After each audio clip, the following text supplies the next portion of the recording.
Bueno, ante todo, muy agradecido de haber estado invitado para presentar una charla y por las palabras amables del profesor Héctor Pijeira, al cual le tengo un gran cariño, como a muchos de ustedes que están viendo la charla de hoy. Me parece que la organización de estos seminarios, este proyecto, es muy interesante y voy a tratar o sea, con el objetivo de a un núcleo, aunque hay muchos históricos en la audiencia, pero bueno, hay muchos también que se inician en este bregar matemático y específicamente orientado hacia los polinomios ortogonales y la matemática aplicada a la que ellos se le aplica. Voy a tratar de dar una charla introductoria a un tema que ha sido una constante en mi quehacer matemático, y se trata sobre los polinomios ortogonales múltiples y la aproximación en MITE-PADE, que es el título de la charla. En contraste con la charla anterior de Wilfredo, que también juega un papel importantísimo los polinomios ortogonales, quiero mencionar que el estudio, el objeto de estudio en un caso y en otro difiere un poco en el siguiente sentido. En el caso de la serie de Fourier, observen que, y como se destacó en la charla de Wilfredo, por regla general se tiene un sistema de polinomios ortogonales y con ese sistema de polinomios ortogonales se pueden aproximar un espacio amplio de funciones. Por ejemplo, Wilfredo hizo hincapié en la aproximación LP. Entonces tienes un sistema y el objetivo es, su caso, la aproximación en LP, pero bueno, también puede ser utilizando otra norma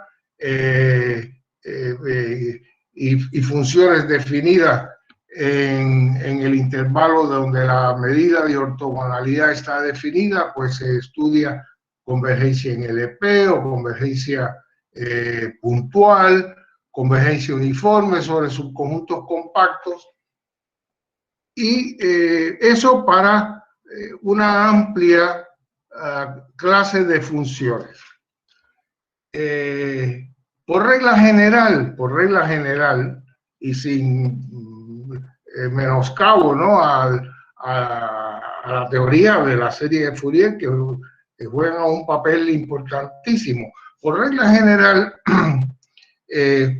un sistema ortogonal específico, sencillo, permite estudiar la convergencia para una gran cantidad de funciones. Sin embargo, y por lo tanto, en gran medida, la teoría de los polinomios ortogonales desde el punto de vista de la serie de Fourier, pues abarca fundamentalmente los polinomios clásicos, o sea, se estudia los polinomios de Chebyshev, o como un poco más general los polinomios de Gauss-Jacobi, o por ejemplo, si te interesa aproximar funciones definidas en una semirrecta, pues los polinomios de Laguerre. Si interesa aproximar funciones que están definidas en toda la recta real, pues los polinomios de Hermite son las herramientas fundamentales. En el caso de la aproximación racional, por regla general,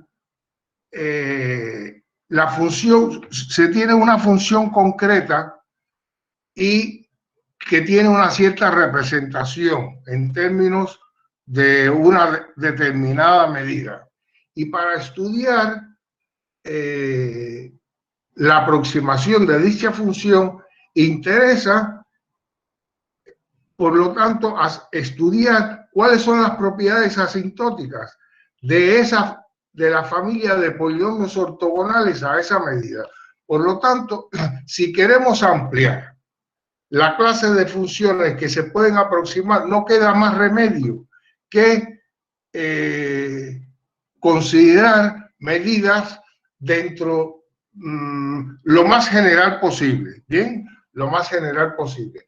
Otra distinción es que cuando se hace aproximación mediante serie de Fourier de funciones, lo que aproximamos a la función en el intervalo de ortogonalidad. En el caso de la aproximación, por ejemplo, la aproximación Pavée, lo que interesa es las propiedades asintóticas de los polinomios ortogonales fuera del intervalo de ortogonalidad. Entonces, también la región en la cual interesa ver si se puede aproximar o no la función concreta también es un poco distinto. Bien. Dicho esto, y lo digo precisamente para que se entienda por qué en el estudio de los polinomios ortogonales, desde el punto de vista de su aplicabilidad a la aproximación, interesa considerar medidas lo más general posible, porque mientras más general o mientras podamos decir algo con respecto a una clase más amplia de medidas, pues podemos llegar a conclusiones con respecto a una clase más amplia de funciones. Este problema está íntimamente vinculado. Bien, entonces la charla más o menos va a seguir las siguientes pautas. Una breve introducción donde haré un breve recuento de algunos resultados conocidos para el caso de los polinomios ortogonales.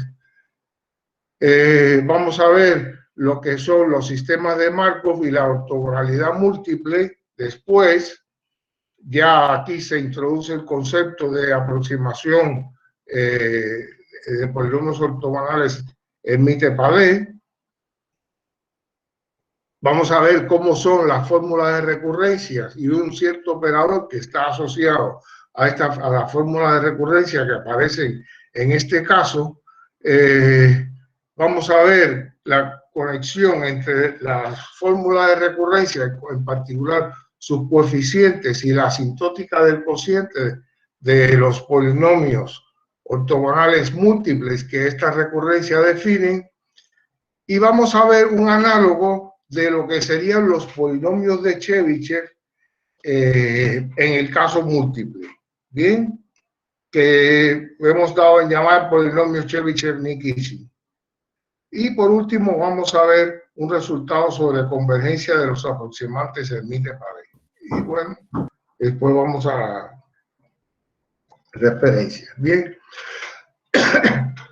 tenemos una medida positiva finita de Borel soportada en un subconjunto de R. Puede ser todo R o puede ser un subconjunto estrictamente contenido en R. En el caso de que la medida esté soportada en un conjunto infinito, se requiere de la medida que sus momentos todos sean finitos, porque si no, no podemos definir la ortogonalidad.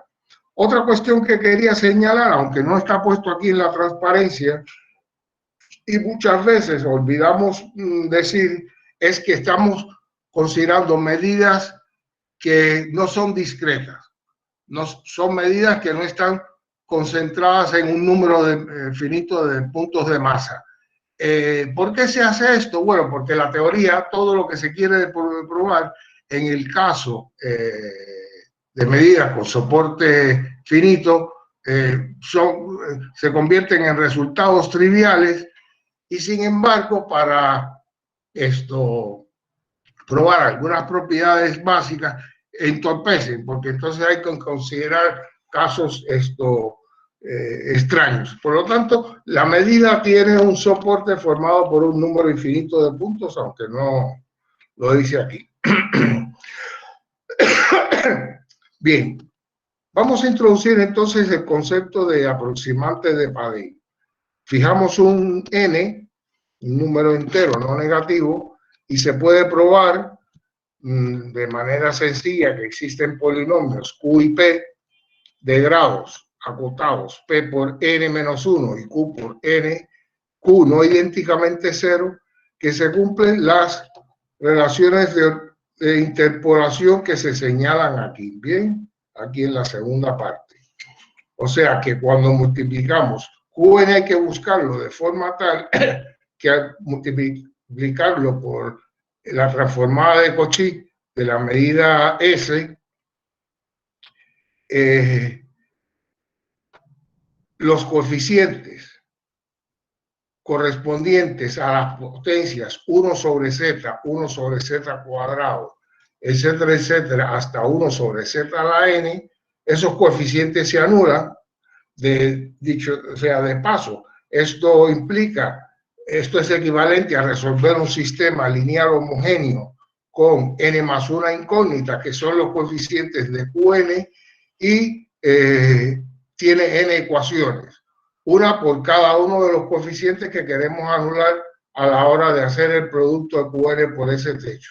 Bien, que son los coeficientes, repito, que corresponden a 1 sobre z hasta 1 sobre z a la n coeficientes. Pues cada uno me da una ecuación, resolvemos el sistema lineal, como tiene una ecuación más, una incógnita más que ecuaciones, siempre se puede encontrar una solución no trivial.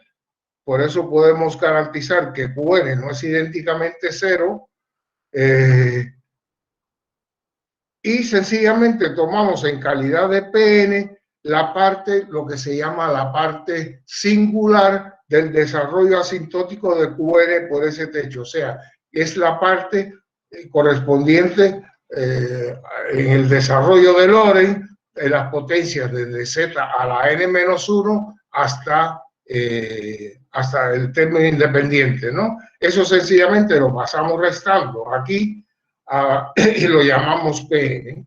Es un polinomio de grado a lo sumo n-1, evidentemente, porque Qn tiene grado n, y como ese techo tiene un cero en el infinito, como se observa aquí, cuando multiplicamos esto por esto, el producto en el infinito va a tener un polo de orden a lo sumo n-1, y es sencillamente, eso me determina el grado de Pn.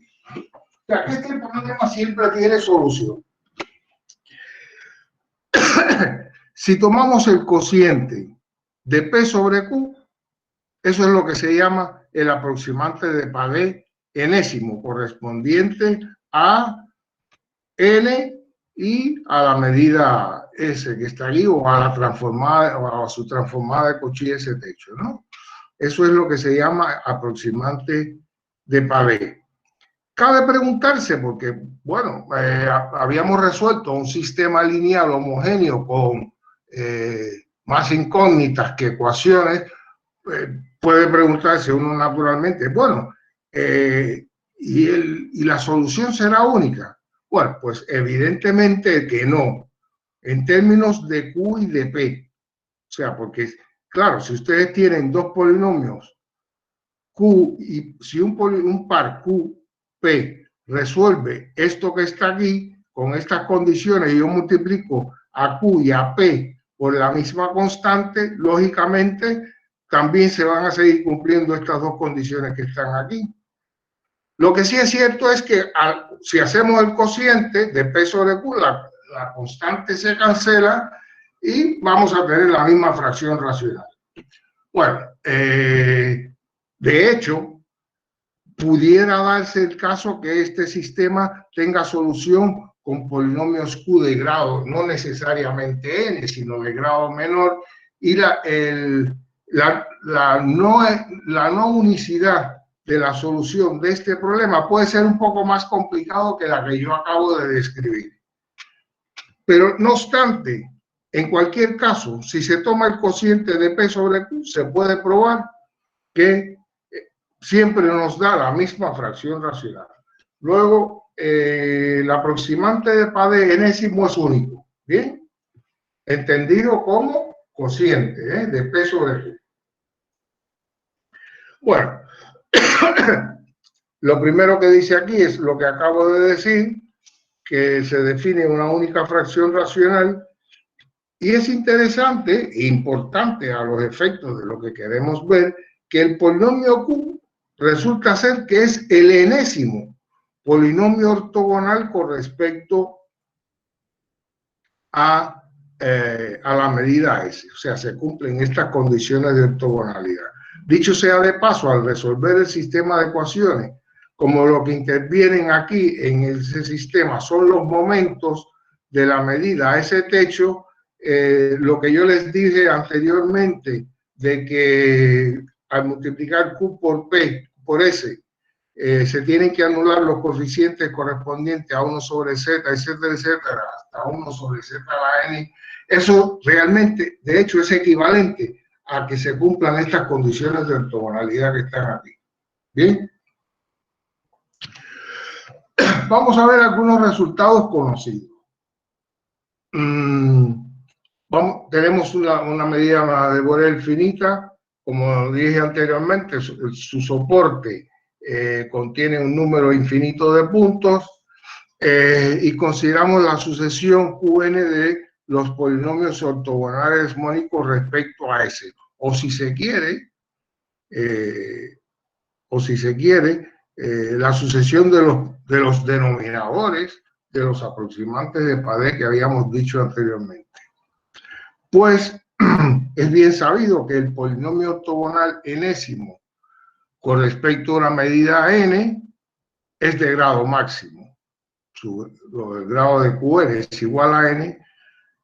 Sus ceros son simples, y los ceros de Qn y de Qn más 1 se entrelazan. ¿Bien? Se entrelazan.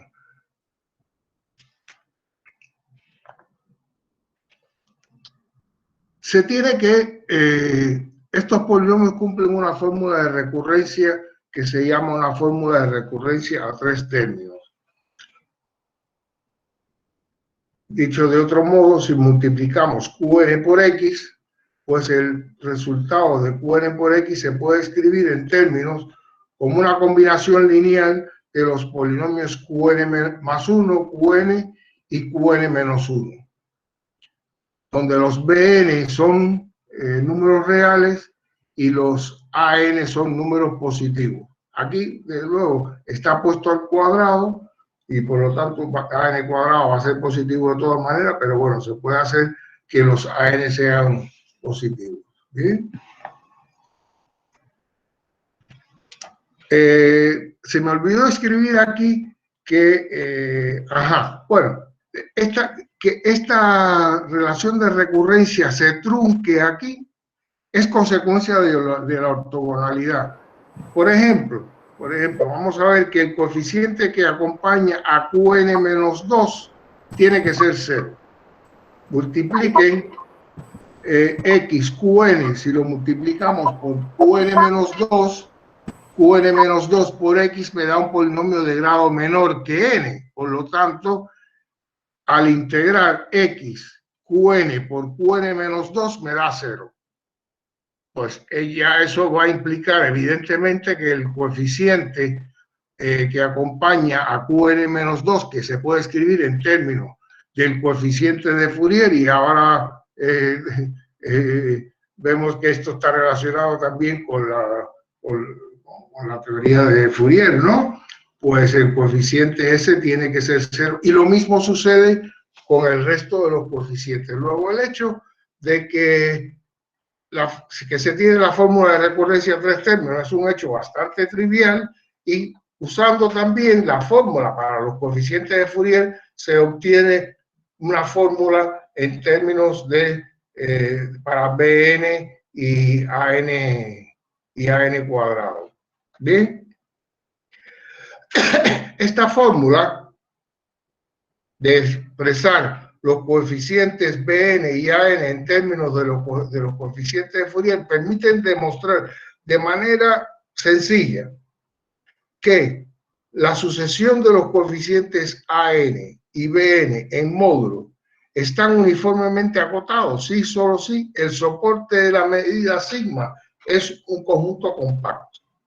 Eso es inmediato a partir de su fórmula. Un resultado que causó una gran...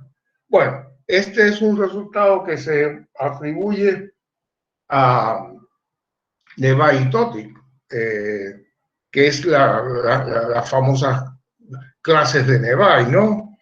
Que permite probar que la sucesión de cocientes de polinomios ortogonales consecutivos. Bueno, no lo he dicho, pero se me ha olvidado decirle que como el grado de Qn es igual a n, podemos normalizar Qn a que sea mónico, y es realmente lo que vamos a denotar con Q mayúscula sub n, ¿no? Es el polinomio ortogonal enésimo mónico. Por el hecho de que hay entrelazamiento de ceros, es trivial probar que la sucesión de cocientes Qn más 1 sobre Qn forma lo que se llama una familia normal. Recuerdo que una familia es normal. ¿Dónde es normal? En el complemento de delta. Una familia normal en esa región, en una región, se dice que es normal en una determinada región, si de toda sucesión se puede extraer una subsucesión convergente. Luego, estos cocientes que están aquí, para cualquier medida, forman una familia normal. Bueno, se puede probar que si los A tienen límite, los AN tienen límite A y los BN tienen límite B, entonces eso implica que esa familia normal tiene límite. ¿Bien? Qn más 1 sobre Qn. Cierta función en el complemento del intervalo delta. De hecho, esa función no le queda más remedio que se llama la función de Joukowski. Sí, que estaba explicando, la clase de Nevai, bien. Bien, eso, estaba diciendo, por ejemplo, en el caso en que A vale 0 y B vale 1, la función phi que está aquí no es más que z más raíz cuadrada de z2 menos 1 dividido entre 2, ¿vale? Entonces, este resultado que está aquí es un resultado que fue bastante conmovedor, o conmovió mucho la familia de polinomios ortogonales, de gente dedicada a los polinomios ortogonales, que es un resultado de Rachmaninoff, que dice que si la medida S tiene derivada de Radon-Nikodym mayor que 0 casi donde quiera, en delta, donde delta es la envoltura convexa del soporte de la medida, entonces hay el límite, existe el límite. Bien, da una condición suficiente, que es una condición muy fácil de verificar. Sencillamente ves la medida y ves si cumple esta condición o no cumple la condición, mientras que en términos de los coeficientes, pues tendría la medida, tendría que calcular los A, calcular los B y ver si hay límite, un poco bastante más complicado, ¿no? Y entonces esto es un resultado que es un resultado clásico, y ahora no pedimos nada con respecto a la medida, más lo que, distinto de lo que se dijo anteriormente, que sea una medida positiva de Borel. En ese caso se tiene que, si cogemos un compacto cualquiera, contenido en C ampliado menos delta, tomamos la norma uniforme de esta diferencia sobre el compacto, lo divido por 1 sobre 2 a la n, el límite superior de esta cantidad está acotada por este número que está aquí. ¿Quién es phi tilde? Bueno, es la misma phi, pero sin dividirla por la capacidad del intervalo delta, o sea, sin dividirla por un cuarto de su longitud.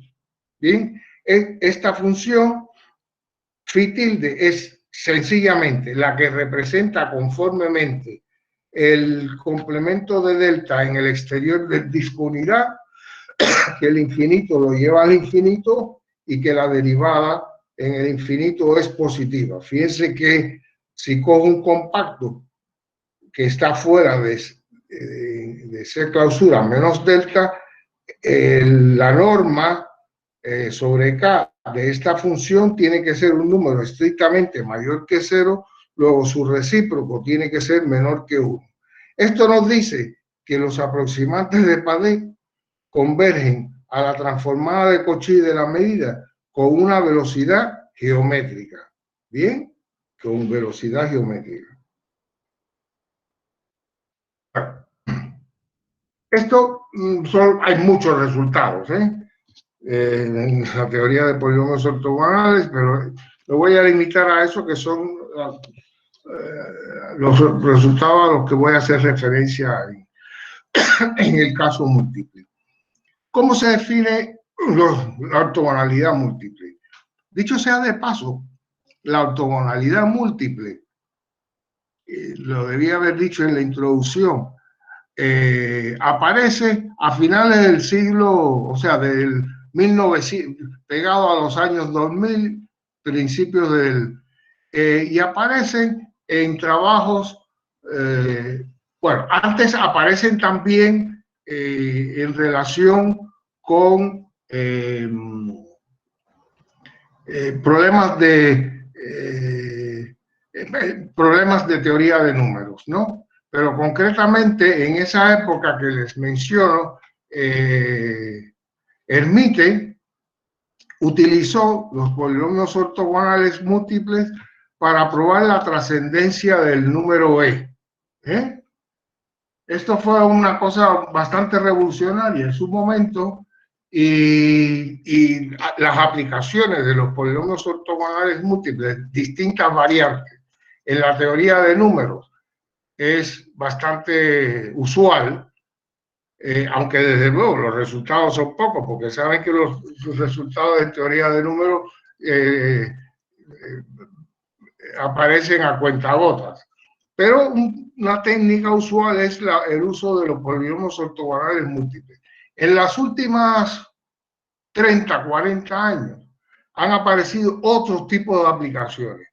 En particular, en la teoría de matrices aleatorias, más recientemente también en ecuaciones diferenciales para la búsqueda de soluciones con determinadas características, aparecen los polinomios ortogonales múltiples. O sea, que quiero decir que aunque fueron introducidos hace muchos años, hubo un lapsus de tiempo donde prácticamente no se hizo nada en la teoría, salvo en aplicación a problemas concretos de teoría de números, pero en los últimos 20, sobre todo 20, pero 20 o 30 años, pues han aparecido otras aplicaciones y ha recobrado un nuevo interés.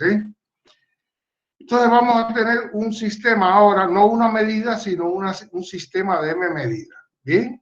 Todas ellas de Borel, finitas, ninguna con soporte, ninguna de estas medidas es una medida discreta. Y tenemos un multiíndice. Entonces se define a Qn, pongo aquí n en negrita porque ahora va a estar relacionado con un multiíndice del polinomio, un polinomio de grado a lo sumo norma de n o longitud de n, si se quiere, entendiéndose por la longitud de n como la suma de las componentes de este multiíndice, un polinomio que de grado a lo sumo norma de n, no idénticamente cero, que comparte ortogonalidades con respecto a las distintas medidas. Fíjense que aquí K va desde 1 hasta n. O sea, con respecto a S sub 1, hay N1 ortogonalidades. Con respecto a S sub 2, hay N2 ortogonalidades. Y así sucesivamente. O sea, compartimos las ortogonalidades con respecto a las distintas medidas. Aquí también aparece el problema de la unicidad. Bueno, hallar polinomios Qn con estas condiciones también se reduce a resolver un sistema de norma de n más una, de norma de n ecuaciones con norma de n más una incógnita, que son los coeficientes de Qn. De momento Q no es mónico, luego el coeficiente que acompaña a la potencia de mayor grado también lo contamos. Por eso tenemos norma de n más un coeficiente, norma de n ecuaciones. Este problema siempre tiene solución. Igual, sistema homogéneo. Pero aquí no siempre hay unicidad. Es más, digamos que el problema de unicidad es un problema en general peliagudo. Y además es trivial que no puede haber unicidad porque ahora se me acaba de... no puede haber unicidad. Imagínense que tomamos la misma medida S1 que S2. O S1 es... o S2 es S1 multiplicado por lambda. Está claro que en los sistemas de ecuaciones las ortogonalidades de la segunda medida ya están, digamos, contempladas en la primera. Por lo tanto, no me van a aportar aumento de rango en la matriz del sistema que tengo que resolver para hallar la solución del sistema lineal. Y por lo tanto, el espacio de solución va a tener dimensión mucho menor en general que norma de n, Y por lo tanto van a aparecer muchas soluciones que no son, digamos, colineales entre sí. Ahora, un índice se dice que es normal si el grado de Qn es igual a la norma de n. Y el sistema, este sistema que está aquí, se dice que es perfecto cuando todos los índices son normales. O sea, cualquiera escoja n, el grado de Q norma de n es norma de n. Cuando n es normal, es fácil probar que Qn es único. El problema es que sea normal el índice. Bien, vamos a ver algunos sistemas para los cuales todos los índices son normales, o sea, lo que hemos llamado ahorita sistemas perfectos. Pero además queremos otras propiedades que lo asemejen al caso escalar clásico, que es que los ceros sean simples y que haya entrelazamiento de ceros. Bien, un primer ejemplo de sistema de medidas es este. Cogemos una medida mu, que es la misma, va a ser la misma en todos los casos, y la multiplicamos por exponenciales de alfa, j, x, y tomamos los alfa distintos entre sí. Para cada j tenemos una medida, y el sistema formado por S1 hasta Sm es un sistema, lo que se llama un sistema exponencial. Bien, pues en ese caso, de hecho lo vamos a ver ahorita, el sistema es perfecto. Y además, los ceros son simples y hay entrelazamiento. Otro sistema muy reconocido son los llamados sistemas de Angelesco. En este caso, tomamos m medidas y lo que pedimos es que la envoltura convexa de los soportes de las distintas medidas no se intersecten entre sí. Bien, pues ese sistema, un sistema con esas características es lo que se llama un sistema Angelesco. Por último, tenemos los sistemas de Kiesing, en los cuales le he dedicado gran cantidad de horas de estudio, que se forman de la siguiente manera. Tomen dos medidas sigma 1 y sigma 2, que están soportadas en intervalos disjuntos delta 1 y delta 2.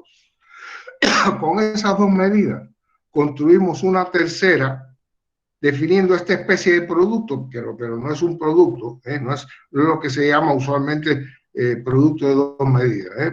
Yo lo voy a llamar así, pero no es un producto de dos medidas. De hecho, ni siquiera es conmutativo esto tampoco. La medida producto sigma 1, sigma 2, su expresión diferencial viene dada por la medida sigma 1 modificada con este peso que está aquí, que es la transformada de Cauchy de la medida sigma 2. ¿Bien? Que es la nueva medida construida. Y ahora, un sistema X se construye de la siguiente manera. Tomen M medidas, sigma 1, sigma M, con la propiedad de que las envolturas convexas de sus soportes, cada una de estas envolturas convexas, no se intersecta con la correspondiente al índice siguiente. No se intersecta solo con la siguiente. Se puede intersectar con, por ejemplo, con delta K más 2, no hay problema, pero no se puede intersectar con delta K más 1, ni delta 1 con delta 2, ni delta 2 con delta 3, ni delta 3 con delta 4, pero otros tipos de intersecciones se pueden dar de cualquier forma. Y ahora se define M medidas, que es lo que se llama el sistema de Nikisin, de la siguiente manera. S1 sencillamente es la primera medida sigma 1 que está aquí. S2 se obtiene multiplicando sigma 1 con sigma 2. S3 se obtiene multiplicando sigma 1 con el resultado de multiplicar sigma 2 por sigma 3. ¿Bien? Y así de una manera inductiva se definen las distintas medidas. Por ejemplo, la última medida, SM, se obtiene multiplicando sigma 1 por el resultado de multiplicar sigma 2 por sigma 3 por sigma M. Y claro, para definir esto que está aquí, habría que ir descomponiéndolo siempre en productos de 2. Esto es lo que se llama un sistema de Nikisin. Bastante enrevesado, pero tiene una cantidad de propiedades extraordinarias. Una cantidad de propiedades extraordinarias. Muy semejantes a las que cumplen los polinomios ortogonales en el caso escalar. En lo que se refiere a, bueno, que los ceros son simples, que se entrelazan, las condiciones, por ejemplo, para que haya asintótica del cociente, pues hay el análogo exacto, para que haya asintótica fuerte, también el análogo exacto al caso, o la asintótica logarítmica, ¿no? Bueno, vamos a ver, por ejemplo, cómo se prueba que un sistema angiolesco es perfecto. Es tan trivial que por eso lo voy a hacer aquí. Tenemos un sistema de medidas. Acuérdense, como estamos en el caso de un sistema angiolesco, los soportes de estas medidas todos son disjuntos. De hecho, son disjuntos las envolturas convexas de los soportes de las medidas, que es más y tenemos un multiíndice. Ahora, se tienen que cumplir estas ortogonalidades, por definición, de Qn. Ahora, fíjense, si Qn tuviese una cantidad de cambios de signos en el intervalo delta K menor estricto que NK, que el subíndice correspondiente, es fácil, por las ortogonalidades, construir aquí un polinomio, sustituir este x a la nu por un polinomio de grado a lo sumo nk menos 1, de forma tal que el producto de ese polinomio por q no cambie de signo en todo el intervalo delta k. Bueno, de manera que el resultado de multiplicar ese polinomio por Qn es o positivo en todo delta K o negativo en todo delta K. Pero, y por eso la condición de que las medidas todas no pueden ser discretas. Como la medida no es discreta y ese producto es una función continua, pues la integral tiene que ser distinta de cero, contradicción. De modo que Qn tiene que tener a lo sumo nk cambios de signo en el intervalo delta k. Pero recuérdense que los delta k son disjuntos entre sí. Quiere decir que Qn tiene que tener en delta 1 N1 cambio de signos, en delta 2 N2 cambio de signos, y así sucesivamente hasta delta n. Bueno, pues sencillamente no le queda más remedio al polinomio de tener N1 cero simples en delta 1, N2 cero simples en delta 2, Nm cero simples en delta m. Por lo tanto, su grado tiene que ser norma de n, y todos sus ceros son simples. Y una tarea para ustedes es ahora estudiar el entrelazamiento de los ceros entre los polinomios Qn y Qn supra k. ¿Quién es n supra k? Es el resultado de agregarle al multiíndice n un 1 en la componente késima. ¿Bien? De manera que estos dos polinomios se pueden considerar consecutivos entre sí y se quiere ver que hay entrelazamiento de ceros. Les voy a dar un norte. En el intervalo delta K va a haber entrelazamiento en el sentido usual. Y en los intervalos siguientes, los ceros se van a salir hacia afuera un poquitico, sin salirse de los intervalos. Y de esa manera se va a producir el entrelazamiento. Bueno, vamos a ver el caso de los sistemas exponenciales.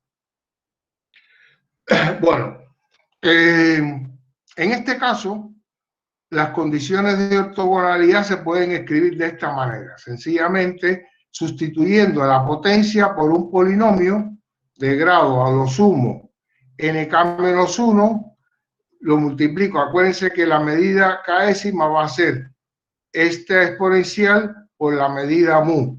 Entonces, sencillamente Qn lo sacamos un factor común y podemos escribir esta suma. Luego Qn va a ser ortogonal a todas las combinaciones polinomiales de estas exponenciales. ¿Bien? Siempre que los polinomios sean cumplan esta característica. ¿Bien? Otra tarea para ustedes. Probar que una función de esta forma, con los p, como les acabo de denunciar, puede tener a lo sumo n1 más n2 más nm ceros en todo el eje real. Otro norte. Esto sencillamente es consecuencia del teorema de Rolle. Si aplican el teorema de Rolle inteligentemente, van a ver que, y tomando derivadas, ¿no? Derivada, van a ver que se cumple esta. Y aquí ahora entonces es trivial probar que el grado de Qn tiene que este polinomio tiene que tener exactamente norma de n, cambios de signo. De nuevo, suponen que tiene menos, se construye en una combinación polinomial adecuada. La misma idea que he multiplicado esto por esto, tenga signo constante en todo el soporte, la envoltura convexa del soporte de la medida, y se obtiene una contradicción.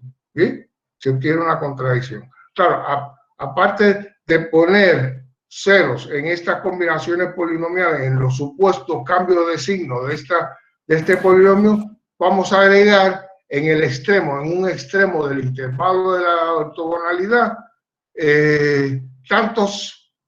un cero de orden que complete norma, fíjense que esto que está aquí es norma de n menos 1, lo completa, y entonces esta función tiene ceros en los puntos donde cambia de signo, pero en el intervalo de ortogonalidad no puede tener más cambios de signo que los que le hemos asignado, pues sencillamente por la propiedad esta que les he pedido probar.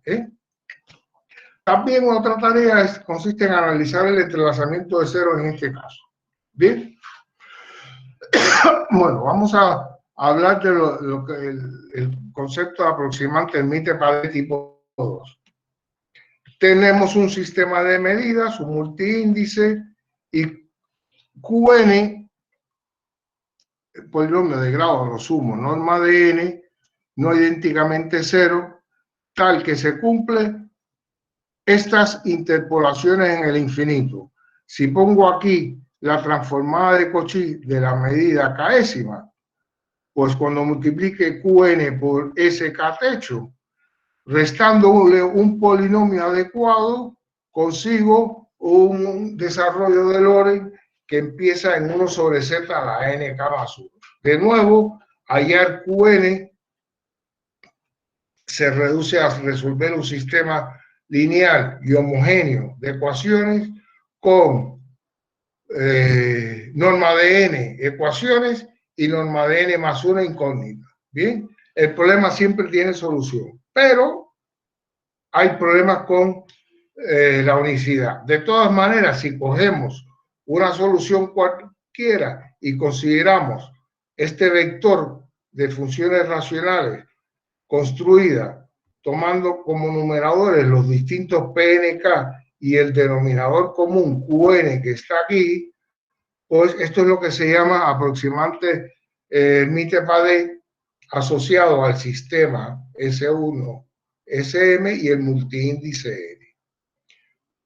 Bueno, fíjense que por estas relaciones de interpolación sugieren que si yo divido SK techo por PNK sobre QN, bueno, lo lógico es esperar que eso converja a SK techo, ¿no? Una especie de teorema de Markov, el último tipo. Pero claro, esto no siempre es factible probar.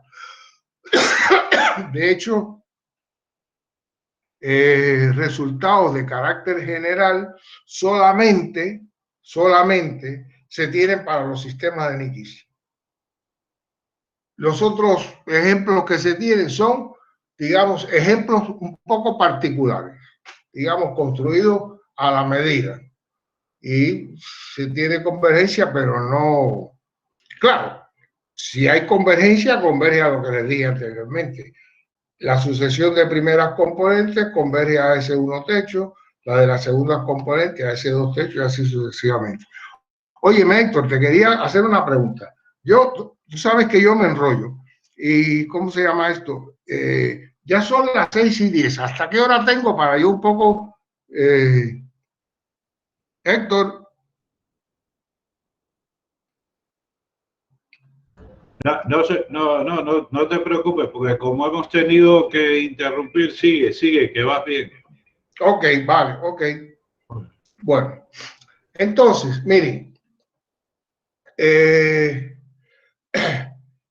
aquí el problema de la recurrencia es peliagudo también, porque claro,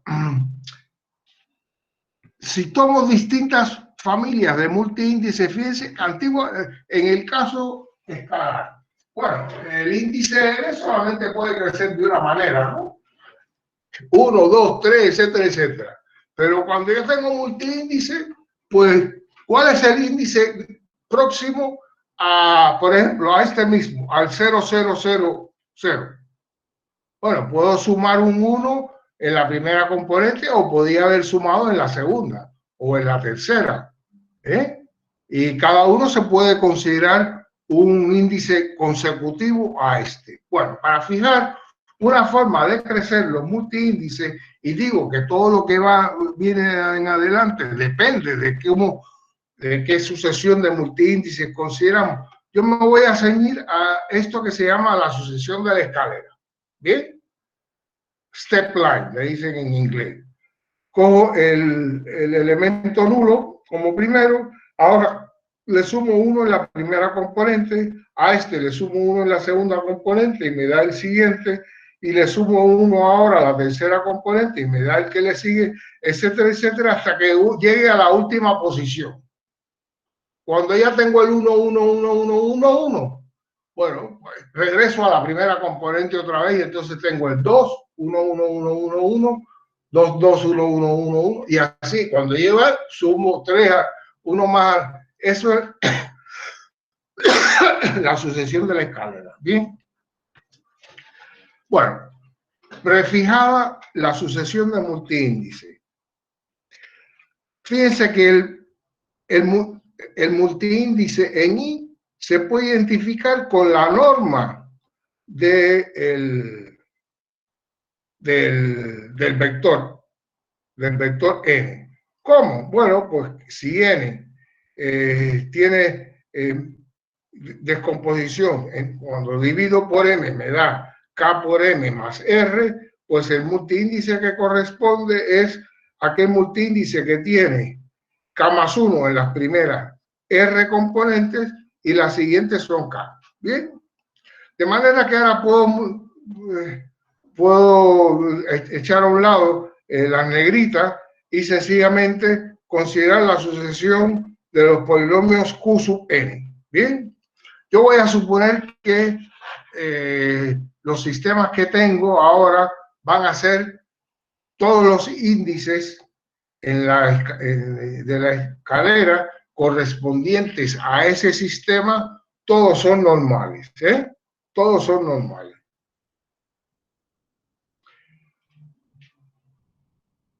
Bueno, pues se puede probar que si yo tengo un sistema para los cuales todos los índices de la escalera son normales, entonces estos QN cumplen una fórmula de recurrencia a m más 2 términos. Fíjense, si m es igual a 1, pues 1 más 2 es 3. Esta recurrencia se reduce a una recurrencia de 3 términos. Estas son las condiciones iniciales, q sub menos m, q sub menos m menos 1 hasta q sub 0, hasta q sub menos 1 se toman 0 y el q sub 0 se toma 1. Si los índices son normales, recuerden que el grado de Qn es máximo y por lo tanto, de nuevo, aquí el q sub n lo voy a tomar mónico, ¿eh? El q mayúscula sub n lo tomo mónico. Bueno, pues con estos coeficientes que están aquí, que aparecen en la fórmula de recurrencia, les recuerdo a los que conocen bien la teoría de polinomios ortogonales, en el caso escalar, recuérdense que en ese caso a la fórmula de recurrencia se podía asociar una matriz, en ese caso llamada una matriz tridiagonal, llamada matriz de Jacobi. Bueno, pues aquí también se puede asociar una matriz, pero en este caso es AM, es lo que le llaman una matriz por bandas, ¿bien? De tipo Hessenberg. Bien, vamos a describirla. Voy a describirla. Aquí está escrito, pero es más fácil entenderlo de esta manera. Bien, fíjense que Qn más 1 siempre está multiplicada por 1. Pues en esta matriz A, en la primera supradiagonal, vamos a colocar 1, 1, 1, 1, 1 a todo lo largo. Ahora el próximo coeficiente, ANN, los vamos a colocar en la diagonal principal, empezando por A00, A11, A22, etcétera, etcétera. En la primera subdiagonal, colocamos los coeficientes AN, N-1. Esa es la primera subdiagonal. Los siguientes los creamos en la segunda subdiagonal. Y así sube hasta que llegue a la n-m subdiagonal en la cual coloco estos coeficientes que están aquí. Todas las demás entradas de esa matriz son 0. ¿Bien? Por eso se dice que es una matriz de Hessenberg porque es una matriz que tiene por encima de la diagonal principal solamente tiene unos en la supradiagonal, todo lo demás 0. Y es por banda porque nada más que tiene un número finito de diagonales no nulas, ¿eh?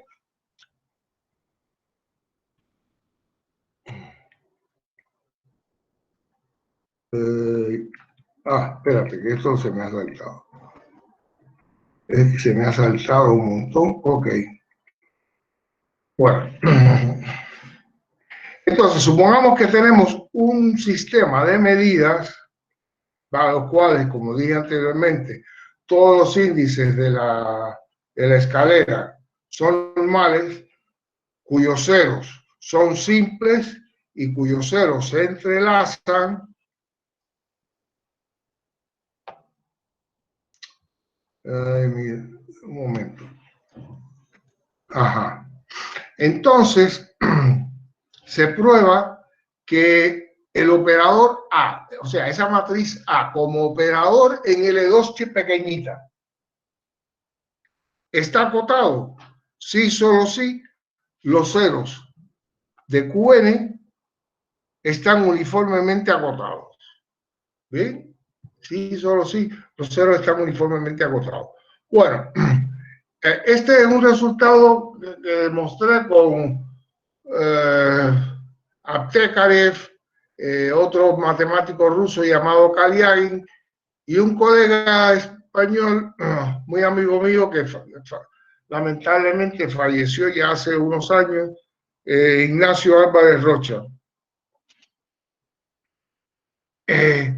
La demostración está basada en el hecho que las matrices por bandas están acotadas, sí, solo sí, sus entradas, o sea, los coeficientes AJK, eso, están uniformemente acotados. Entonces, lo que hay que relacionar, el truco consiste en relacionar esos coeficientes con los ceros de los polinomios. Bien. Subrayo que, por ejemplo, los sistemas de Angelesco y los sistemas de Nikishin, esos sistemas se cumplen todas las propiedades que están aquí. Son normales, de hecho son perfectos. En los índices de la diagonal principal, en particular, los ceros son simples y están uniformemente acotados. También se tiene que y hay entrelazamiento de cero, que decía, bueno, lo puse aquí también, entrelazamiento de cero. Todo se cumple. Y entonces se tienen los siguientes corolarios, correspondientes a los casos Angelesco y Nikishin. Este corolario dice lo siguiente, que los coeficientes de recurrencia en un sistema de Angelesco están uniformemente acotados. Sí, solo sí, las medidas SK todas tienen soporte compacto. ¿Bien? Todas tienen soporte compacto. Recuérdense que en el caso angelesco, los ceros de los polinomios están en los distintos intervalos delta K. Si todos los soportes son compactos, pues se cumple la propiedad que está aquí. Todos los ceros de QN van a estar uniformemente acotados, lo cual implica que el operador A está acotado. Si los operadores A están acotados, sus entradas están uniformemente acotadas y sus entradas son los coeficientes de la fórmula de recurrencia, pues es una consecuencia inmediata. En el caso de los sistemas de Nikishin, se tiene un resultado análogo, pero sí, solo sí, la primera medida que define el sistema, las otras no hacen falta, fíjense, pero la medida sigma 1 tiene que tener soporte compacto para que el operador correspondiente esté acotado y por lo tanto los coeficientes de la fórmula de recurrencia estén acotados. No había dicho anteriormente que en el caso de los sistemas de Nikishin, que dicho sea de paso, no hablé de la propiedad de normalidad en el caso de los sistemas de Nikishin, porque es la hostia probar que los índices, que es un sistema perfecto. Y es un resultado que estuvo abierto durante muchos años y que felizmente, con la colaboración muy destacada, tengo que decir, de uno de los asistentes hoy a la charla, que es Ulises Fidalgo, probamos que los sistemas de Nikishin son perfectos. Pero es un resultado bastante engorroso. Vaya, es precioso, la verdad. Vaya, me felicito a Ulises y me felicito a mí de paso. Es realmente un resultado encomiable. Pero lo que iba a decir, son perfectos, pero además los ceros de los polinomios QN, todos están, de los polinomios QN, están todos en la envoltura convexa abierta en la topología de R del intervalo de la envoltura convexa del soporte de la primera medida, sigma 1. Por eso, bueno, lo siento, al final.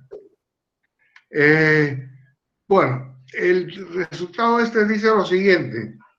Tenemos un sistema de medidas, todos los índices son normales, los ceros son simples y se entrelazan. Entonces, el resultado dice lo siguiente. Los coeficientes, estos son los coeficientes de la matriz A o los coeficientes de la fórmula de recurrencia. Cumplen esta fórmula, estos límites con periodo P. Ahora yo les escribo porque es un poco pesado seguir esto aquí sin poder escribir en la pizarra, ¿no? Con periodo P. ¿Tienen límite? Sí, solo sí. Después lo explico. Existen funciones FI holomorfas, bueno, y un intervalo acotado delta, que contiene todos los ceros de QN, tales que estas funciones son holomorfas, FI son holomorfas en esta región. Sí, solo sí hay asintótica del cociente de los polinomios estos Q consecutivos, también con periodo P. Fíjense que aquí los subíndices están escritos de la forma KP más I, y este es el KP más I menos 1. Y acuérdense que estamos en la diagonal de un, estamos en la escalera, sistema índice de la escalera. Y entonces, para cada K e I fijo, para P es el número de medida. Para cada I fijo, si tomo límite en K, pues este límite existe. Y repito, estos límites existen para ciertas funciones FI holomorfas en C menos delta. Delta es el conjunto que contiene los ceros de los polinomios QN. Sí, solo sí, los coeficientes estos tienen límite, también con periodo K. Fíjense, estos límites, ¿cómo se pueden interpretar? Pónganse en la matriz de Heisenberg en un punto, dentro de en las diagonales que no son nulas. Se colocan en un punto y ahí, siguiendo esa misma diagonal, van saltando de K en K y consideran esa sucesión de entradas de la matriz. Bueno, pues hay que pedir que cualquiera sea el punto en que yo me ubiqué, esas sucesiones tienen límite. ¿Bien? Esas sucesiones tienen límite. Y eso se tiene si solo si hay asintótica del cociente. ¿Bien? Si solo si hay asintótica del cociente. Bueno. Para describir estas funciones F, esperen, un segundo que me salí de la parte activa, ok. Para describir estas funciones F, no queda más remedio que introducir una superficie de Riemann. Bueno, voy a hacer un paréntesis. Regresando al caso escalar. En el caso escalar, cuando teníamos la asintótica del cociente, recuérdense que la asintótica del cociente está relacionada con la función de Joukowski, que es la que representa conformemente el complemento del intervalo de ortogonalidad en el exterior del disco unidad. ¿Bien? Bueno, esa función es una función conforme, es una función 1-1. Pero fíjense que también existe otra función de Joukowski, que es la que va, en vez de al exterior del disco unidad, hay otra que va al interior del disco unidad. ¿Bien? Bueno, estas dos funciones de Joukowski están relacionadas entre sí de la siguiente manera. Cojan el plano complejo, lo cortan por el intervalo delta y pegan esas dos copias del intervalo complejo a través del delta de la siguiente manera. El labio superior del corte en una hoja lo pegan con el labio superior, el corte de una hoja, lo pegan con el labio inferior del corte en la otra hoja. Y viceversa, ¿eh? Luego se pega superior con inferior, inferior con superior. Bueno, esto que está aquí es una superficie de Riemann de 2 hojas. Esa superficie de Riemann de 2 hojas es lo que se llama una superficie de Riemann de género cero. ¿Qué quiere decir que de género cero? Bueno, que es conformemente equivalente al AC ampliado. Y por lo tanto, esa superficie de Riemann de 2 hojas se puede representar conformemente en el plano ampliado de manera única, fijando el valor de la función en el infinito, por ejemplo, diciendo que el infinito se vaya al infinito. La derivada en el infinito sea mayor que cero. Así queda determinada una única representación conforme de esa superficie de Riemann de 2 hojas en el plano ampliado. Bueno, aquí hay que hacer una construcción. Y las dos funciones esta de Chukovsky que les mencioné, sencillamente se obtienen una de otra haciendo la prolongación analítica a través del corte de una de las funciones. Si yo cojo la de que va en el semiplano superior, la prolongo analíticamente a través del corte, caigo en la que va en el plano inferior. Bien, lo mismo si lo hago por arriba como si lo hago por arriba del corte o si lo hago por debajo del corte. Bien, de manera que esas dos funciones vienen a ser dos ramas de una misma función que tiene puntos de ramificación en los extremos del intervalo delta. Bueno, pues aquí vamos a repetir más o menos el mismo cuadro, ¿eh? Vamos a considerar una superficie de Riemann. Fíjense que la superficie de Riemann, en el caso escalar, tenía 2 hojas. Bueno, ahora tengo m medidas, ahora necesito m más 1 hoja. En vez de 1 más 1, pues m más 1 hojas. Cada hoja está formado por una copia del plano complejo. Bien, vamos a cortar esas hojas de la siguiente manera. Cojo la primera hoja que la voy a llamar RC. Esa hoja la corto por el intervalo delta 1. Ahora cojo la hoja R1 y la corto por delta 1 y por delta 2. Y pego de la misma manera que hice antes. Pego R0 con R1 a través del intervalo delta 1. De la misma manera. Labio superior con labio inferior con labio superior. ¿Bien?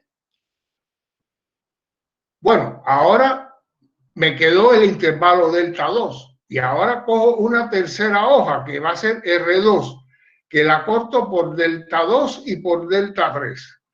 Bueno, la hoja, el corte delta 2 de R2 me sirve para pegar R2 con R1 a través de delta 2.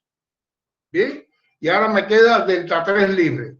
Y así sucesivamente, hasta que me quedé con un corte que quedó libre, el intervalo delta M, y para eso cojo la última copia del plano complejo RM cortado por delta M y esa RM menos 1 la pego con RM a través de delta M. Bien, así consigo una superficie de Riemann que también es conformemente equivalente al plano complejo ampliado.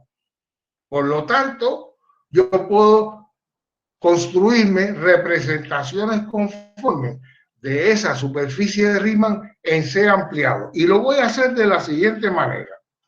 Vamos a fijar un índice L entre 1 y M y voy a denotar mediante psi supra L la representación conforme de la superficie de Riemann en C ampliado con la propiedad que el infinito cero, bueno, fíjense, ahora hay varias hojas, los infinitos de cada una de las hojas los voy a indicar igual que la hoja, ¿no? En la hoja R0, el infinito lo voy a llamar infinito cero. En la hoja R1, el infinito lo voy a anotar infinito 1. Y en la hoja L, el infinito lo voy a denotar infinito L. ¿Bien? Entonces cojo la representación conforme que fija un cero en el infinito cero, fíjense porque es z, además lo fijo con coeficiente 1, y en el infinito L fijo un polo simple, ¿ok? Fijo un polo simple. Bueno, ya eso me sirve para garantizar que existe una única representación conforme con esas propiedades. Bien. Bueno, esa representación conforme, si la restringimos a cada una de las hojas, obtenemos distintas ramas. Bueno, esas distintas ramas las voy a denotar phi supra L, me indica, fíjate, que todas estas en el infinito cero van a valer cero, va a variar sencillamente por el lugar, en qué hoja, en qué infinito voy a colocar el polo, ¿vale? ¿En qué lugar voy a colocar el polo? Entonces, las distintas ramas las voy a denotar phi k L, ¿ok? Y ahora tenemos el siguiente teorema. Este teorema es un teorema que es el análogo exacto del teorema de Rajmanov que mencioné al principio. Tengo un sistema de Nikishin, las medidas generadoras todas cumplen la misma condición que impuso Rajmanov en su teorema, que es que las derivadas de Radon-Nikodym sean positivas casi donde quiera en delta K, donde delta K es en la envoltura convexa del soporte de la medida. Entonces, para cada L entre 1 y M, existe el límite de la asintótica del cociente. Fíjense que estos son dos polinomios ortogonales consecutivos. Aquí el L está fijo. Fíjense que en dependencia del valor de L, es la función que yo tengo que tomar aquí. Si yo cojo L igual a 1, aquí tengo que coger phi 0, 1. Si aquí cojo L, bueno, si L es igual a 0, tengo que coger phi 0, 0. L igual a 1, phi 0, 1. L igual a 2, phi 0, 2, etcétera, etcétera. ¿Bien? Bueno, dije L igual a 0, L es de 1 hasta N. Pues, realmente el caso 0 es equivalente al caso N. Bien. Entonces, este es el análogo del teorema de Rajmanov, que dice que hay asintótica del cociente de consecutivo. Bueno, ahora recuérdense del teorema sobre el operador A, y la matriz aquella. ¿Qué implicación tiene esto en los coeficientes de la matriz esta de Heisenberg por bandas de que hablamos anteriormente? Bueno, pues es este corolario, si se tienen las mismas condiciones de este teorema, entonces en aquella matriz, pues hay los coeficientes, estos que son los coeficientes de la fórmula de recurrencia, también van a tener límite con periodo M. Por cierto, me parece que en algún lugar había dicho que eran P medidas, y ahora estoy hablando de M medida, P es igual a M. Bueno, los polinomios de Chebyshev-Nikishin. Esto, no sé. ¿Cuáles son los polinomios de Chebyshev? ¿Cuál es una de sus características principales? Bueno, una de sus características principales es que la fórmula de recurrencia, bueno, depende en que si estemos hablando de los de primero y de segundo tipo, los coeficientes de la fórmula de recurrencia, en el caso de los de segundo tipo, todos los coeficientes A, bueno, si estamos en los Chebyshevs del intervalo menos 1, 1, todos los coeficientes A valen 1/2 y todos los coeficientes B valen 0. Y los eso es lo de segundo tipo. Y en lo de primer tipo, creo que el primer coeficiente varía, no sé cuánto vale el primer coeficiente en el caso de lo del primer tipo, pero igual, todos los demás valen 1/2. Esa es una de los polinomios de Chebyshev.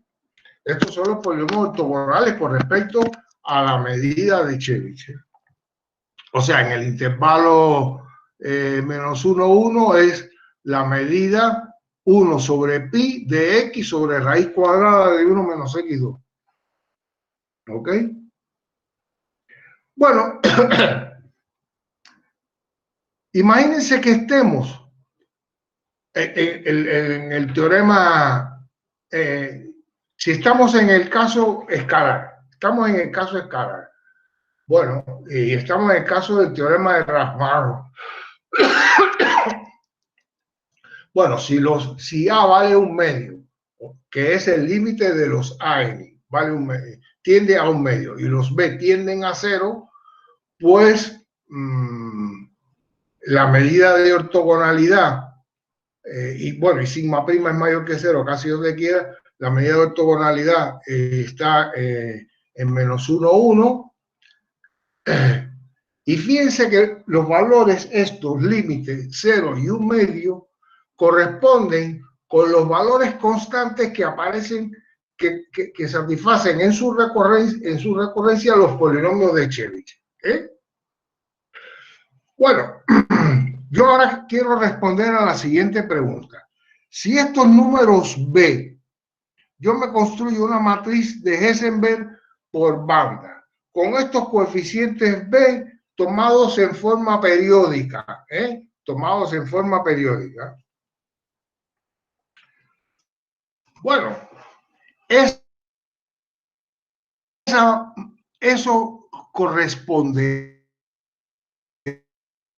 al límite. No te escuchamos bien. Con estos coeficientes que están aquí en sus entradas tomados periódicamente.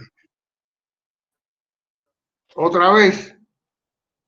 Ya te ¿Oigo? escuchamos de nuevo. Ya te escuchamos de nuevo. ¿Me escuchas? No sé, ¿me oyes? Sí, ahora te escuchamos, sí. Sí. Sigue. Estos coeficientes B y forman una matriz de Heisenberg por bloque con estos coeficientes B tomados en forma periódica. Y me pregunto lo siguiente: si construyo con esa matriz B las recurrencias correspondientes, esos polinomios que surgen van a ser ortogonales con respecto a una medida. Y si estos coeficientes los tomé de los que salen de un sistema de Nikishin, la pregunta ahora es la siguiente: ¿esos polinomios van a ser ortogonales con respecto, caso de que existan, caso de que esos polinomios construidos por la recurrencia van a ser ortogonales con respecto a las medidas generadas por un sistema de Nikishin? Esa es la cuestión. Por eso, entonces, ese es el interés de introducir estos llamados polinomios Chebyshev-Nikishin. Bien.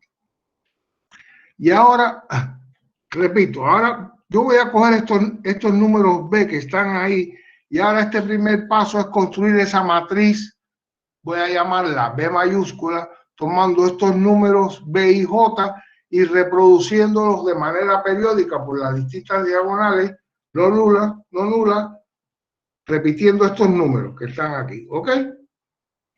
Y construyo la recurrencia correspondiente. Estos polinomios, con estas condiciones iniciales, los voy a llamar QN tilde. Y la pregunta, repito, ¿son estos polinomios Q tilde ortogonales con respecto a una cierta a una familia de medidas que forman generadas por un sistema de Nikisi. Y ese es el siguiente y último, bueno, no es el último, que es el penúltimo teorema que lo voy a decir. Esto es lo que dice ese teorema, ¿eh? Bueno, la primera cuestión es la siguiente. Es que ahora aquí, ok, si lo subo, bueno, la primera cosa es que existen medidas de nu K tales que, fíjense, estas son las funciones phi. Las funciones phi son, perdón, un momentico, déjenme ir para atrás. Son estas funciones phi que están aquí. Si yo cojo estas funciones y cojo su recíproco, fíjense que esta función tiene un polo en el infinito, tiene un polo en el infinito. Luego, el recíproco tiene un cero en el infinito. Bueno, se puede probar, por ejemplo, van al libro de Klein y Nudelman. Esta es una función que holomorfa en el complemento de C menos delta 1, su inversa, por lo tanto, también va a hacerlo porque esta función no se anula, salvo en el infinito, que tiene un polo simple y por lo tanto su recíproco tiene un cero simple. El complemento en R del intervalo delta 1 se va en el complemento en R, en el intervalo delta 1, y en el libro este de Klein y Nudelman, en el apéndice, te dice que una función cualquiera que cumple esas características es la transformada de Cauchy de una medida soportada en el intervalo delta. ¿Ok? Luego, primera cuestión resuelta. Bueno, segunda cuestión. Resulta ser que estos polinomios Q tilde que cumplían la relación de recurrencia anterior son ortogonales con respecto a esas medidas. Bien, donde el número de ortogonalidades depende de la componente correspondiente del multiíndice. Fíjese, son multiíndices de la escalera, no olviden en ningún momento que estamos ceñidos a la escalera. Y otra segunda parte es que dice que estas medidas nu K que están aquí son las medidas generadas por un cierto sistema de Nikisi.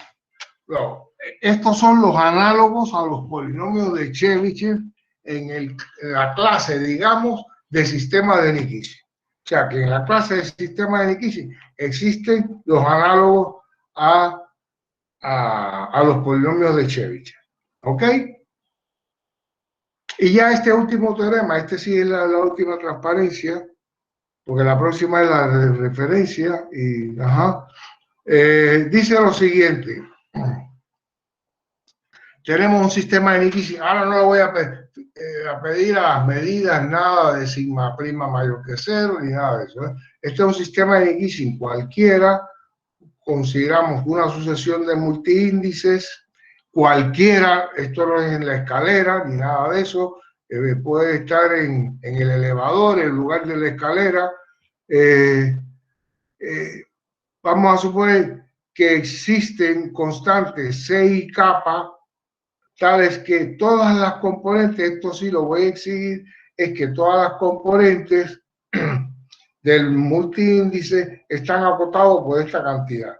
Fíjense, esto quiere decir más o menos lo siguiente, que todas las componentes en orden todas las componentes son iguales, salvo una desviación que está controlada por este término que está aquí, que es de orden menor que este, porque aquí la norma está elevada a la 1, mientras que aquí la norma está elevada a la kappa, donde kappa es menor que 1.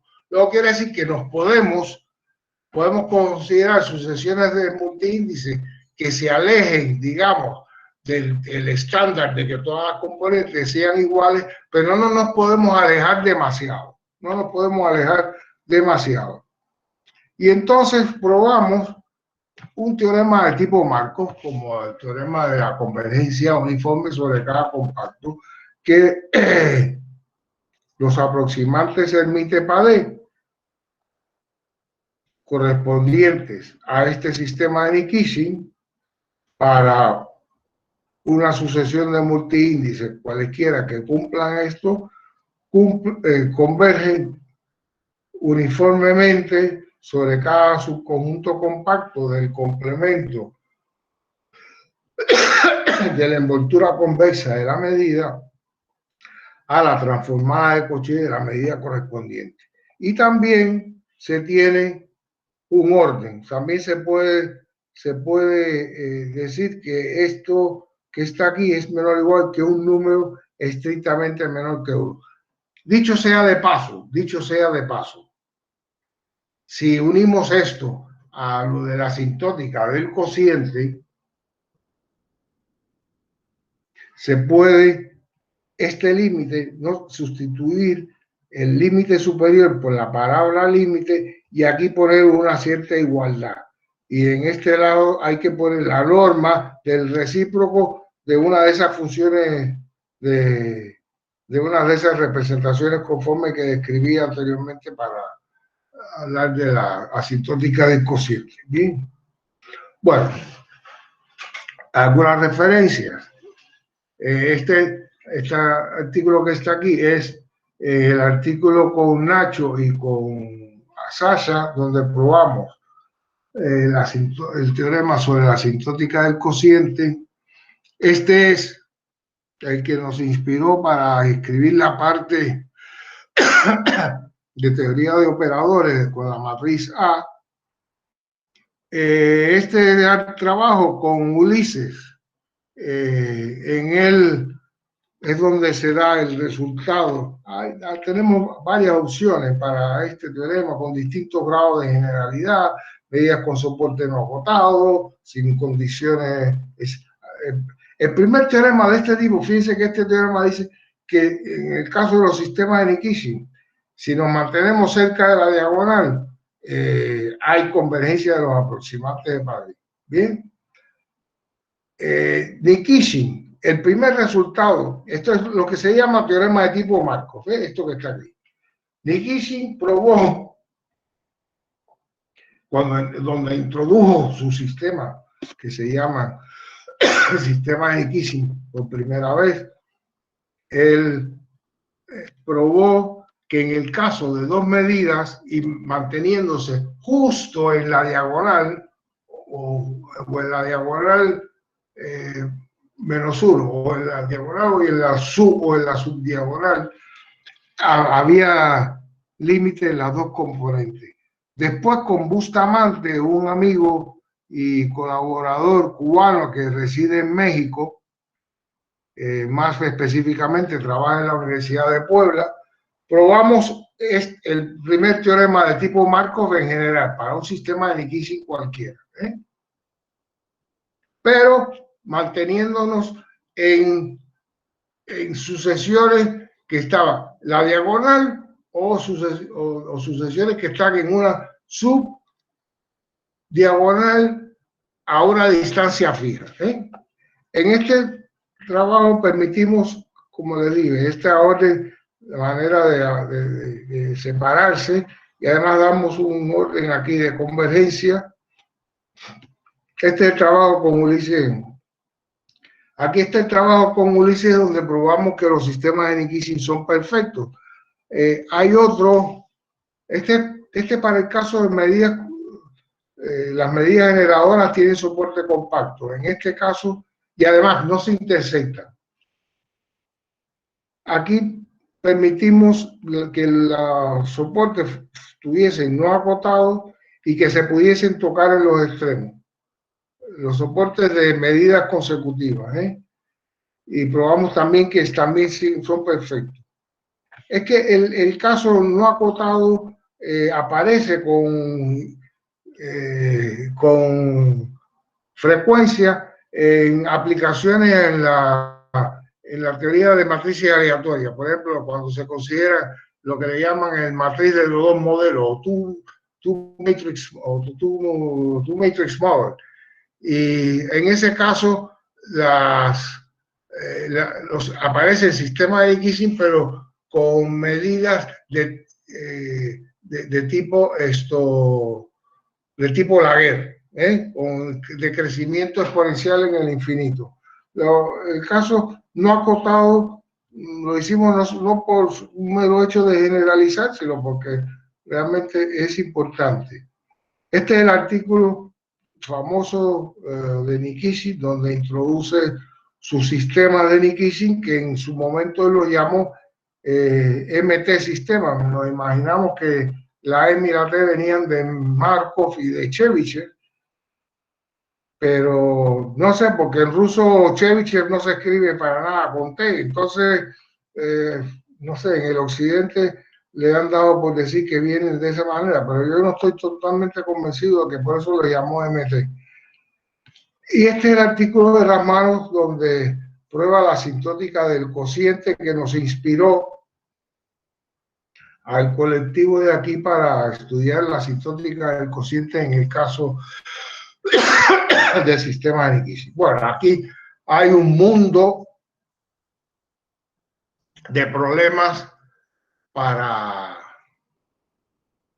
trabajar, un mundo donde hay resultados sobre asintótica logarítmica y además se emplean métodos muy diversos aquí. Se ve que, por ejemplo, la teoría de funciones de variable compleja, en particular, superficie de Riemann juegan un papel importante, también juega un papel importante el teorema Arcela-Ascoli sobre normalidad de familia de funciones. La teoría de análisis real es importantísima porque, de nuevo, la teoría de la medida es importante a la hora de estudiar las propiedades asintóticas de los polinomios correspondientes.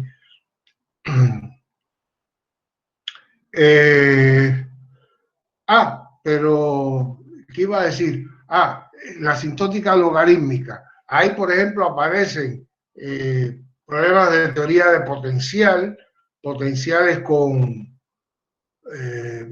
potenciales vectoriales, problemas de potencial, pero en el caso vectorial, y las soluciones de ciertos problemas vectoriales de teoría potencial sirven para describir la asintótica logarítmica de los polinomios ortogonales.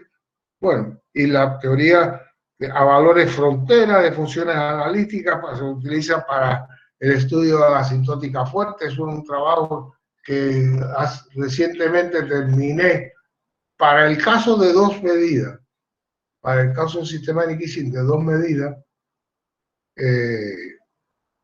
un resultado sobre la asintótica fuerte. Todavía no está aceptado para publicar, está en el archive. En fin, hay muchas cosas interesantes que se pueden, como en todas las cosas de la matemática, pero bueno, uno le gusta subrayar en lo que trabaja uno, pero desde luego que no, que hay pan para rato. Bueno, muchísimas gracias por vuestra atención.